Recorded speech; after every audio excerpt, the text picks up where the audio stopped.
Jeff Black here again from Beachmont Ford and Beachmont Ford Performance, out here in the garage for another episode of Garage Table Discussion. Here we are, mid-April.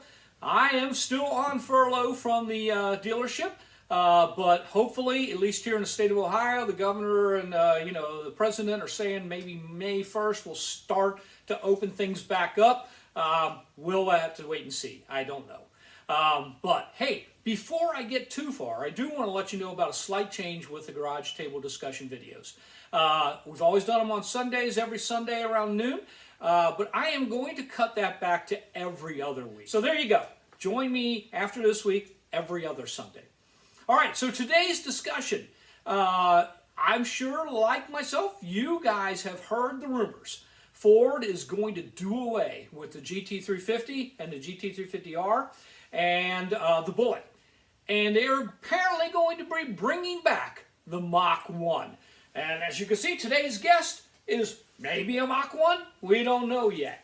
But before we get to that, let's talk about the outgoing car here, the 350. Obviously the Bullet also. But being a 350 owner myself, I think I've got my opinions on this. I want to see what yours are.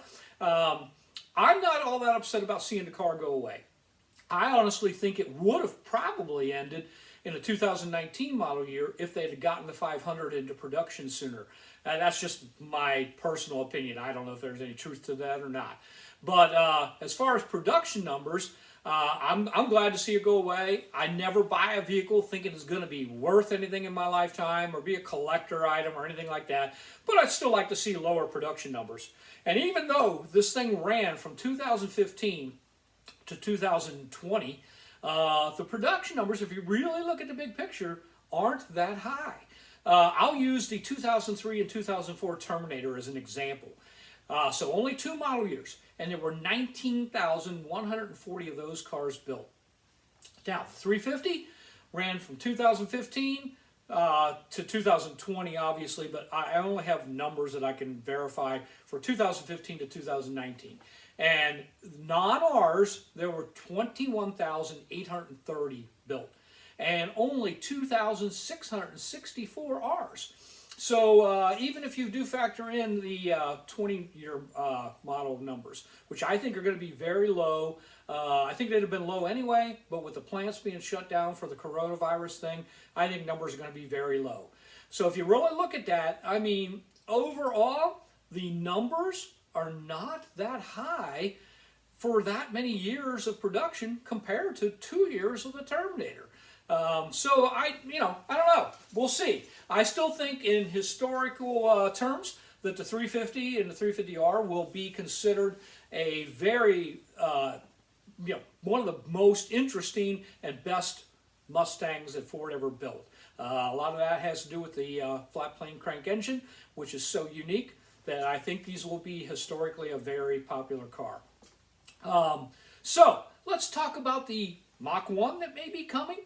If you don't know a lot about the history of the Mach 1, Ford introduced the Mach 1 basically in August of 1968, I believe, as a 1969 model year, and it ran through 1978. So almost a 10-year run, basically.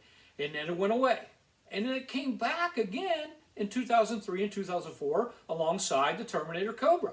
So it's got a history. And Ford came out with that car in that era, which, was really a big war, the horsepower war with all the manufacturers. Very similar to what's going on right now. And I think Ford, from what I understand, thought that the Mustang GT by itself didn't have that image of street screaming performance, whereas Mach 1, so fast, gave that image. And it was another performance vehicle in the Mustang lineup. So, and it also, like the Bullet, has a little bit of movie history to it. It's been in, obviously, the Mach 1 has been in several movies, but as an example, which I think is always very prestigious, it was a James Bond car. And Diamonds Are Forever, he had a 1971 Mach 1 with a 429 Cobra jet. So it's got its little history in the movies too. So as far as the Mustang bringing back the Mach 1 version. I've had this discussion with a couple of my friends as to what's it going to be. And matter of fact, you guys, if you don't mind, comment down in the comment section. Let me know what you think about the Mach 1 and what it's going to be. We kind of have this feeling it's going to be more or less a replacement of the Bullet. It's going to be, maybe a little bit more performance than the Bullet, the current Bullet. But it's obviously not going to be GT500. It's not going to be supercharged. But it's just going to be another member of the Mustang performance lineup. And I don't know. We'll see. Again, you guys let me know what you think it's going to be. And let me know if you're an owner of a current model year Bullet, the current generation Bullet, or a GT350 or GT350R. What do you think about the car going away? And what are your thoughts on it?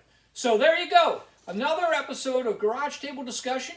I want to thank you guys for joining me, and I hope you have a good week and stay safe, and we'll see you again on the next episode of Garage Table Discussion.